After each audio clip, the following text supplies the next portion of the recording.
సినిమాలో ఉంది super super boss is back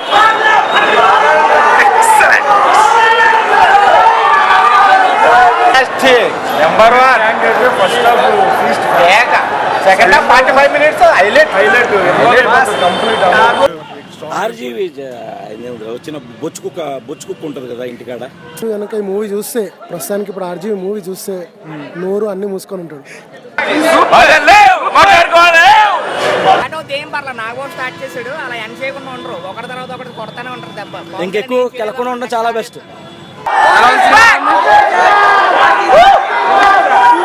boss is back కాదు, బాస్ ఇస్ డ్యామ్ బ్యాక్.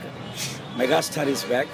నిజంగా ఇదేదో ఎగ్జాగరేషన్తో చెప్పిన మాటలు కూడా కాదు. నాకేంటంటే కళ్ళలో నీళ్ళు రావట్లేదు కానీ ఎమోషన్తో చెప్తున్నాను.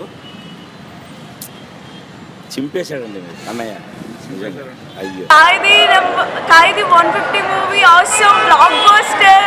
నాకు చాలా చాలా నచ్చింది. అండ్ ఎమోషనల్ సీన్స్ ప్రతి ఒక్క సీన్ అదిరిపోయింది. డాన్స్ అయితే కుమ్మేసింది. ఖైదీ 150 సూపర్ బ్లాక్ బస్టర్. ఇది 150 సార్లు చూడాలని డిసైడ్ అయ్యా. అన్ని దెబ్బలు స్టార్ట్ అవుతాయి ఇక్కడ నుంచి. ఇదే దెబ్బ కాదు ఇంకా చాలా దెబ్బలు ఉంటాయి ఆర్జీవికి. ఇంకా చాలా పడుతున్నారా? 10 years మా హీరోని మిస్ అయ్యాం. ఆ 10 years ఎఫెక్ట్ ఉందండి. ఇదే ఎఫెక్ట్.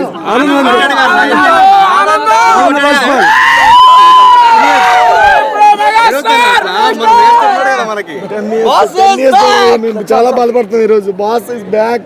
ఎందుకంటే మేము ఎంత మిస్ అయ్యామన్నది ఈ రోజును చూసిన తర్వాత అన్నయ్య ఈ ఏజ్ లో కూడా ఆయన అంత కష్టపడి అభిమానుల కోసం అంత వచ్చాడు. ఈ రోజు కలామ తల్లి పులకరించిపోయింది. థియేటర్లో అభిమానులందరూ కూడా కుర్చీలో కూర్చోలేదు.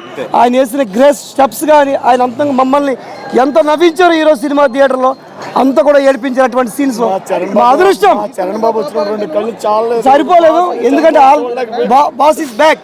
Boss is back. Already cinema continue ఉన్నాడు అన్నట్టే ఉంది సినిమా. 10 years బ్యాక్ వచ్చింది, అది తక్కువైంది ఇది తక్కువైంది లేదు. సినిమా ఫుల్ హంగామా ఉంది. సినిమా సూపర్ ఎంటర్టైన్మెంట్ కానీ ఫైట్స్ కానీ ఫైటింగ్ కేక పిడిచిన డ్యాన్స్ ఎక్స్ట్రానరీ. ఇద్దరు ఇందులో రామ్ చరణ్ ఎవరో తెలియదు. ఇద్దరులా సేమ్ డిట్టు ట్విన్స్ ఇద్దరు. సినిమా 10 సంవత్సరాలు రిలీజ్ అయింది. చాలా బాగుంది. Most awaited film boss is back. Zindabad Chiranjeevi. Mega power star మధ్య వచ్చి చాలా బాగుంది. బాస్ ఇస్ బ్యాక్ అనేదానికి కరెక్ట్ నిర్వచనం. సినిమా సూపర్ ఉంది. Super cinema.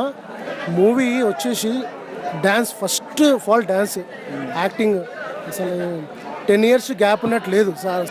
రాజు తన రాజ్యానికి తిరిగి వచ్చాడు. చాలా ట్వీట్లు కూడా పడతాయి. సినిమాలు తీసేస్తున్నాడు వంగవీడి అయ్యాను. దైవనేనే తీయాల్సిన సినిమా పేరు వంగవీడు అంటే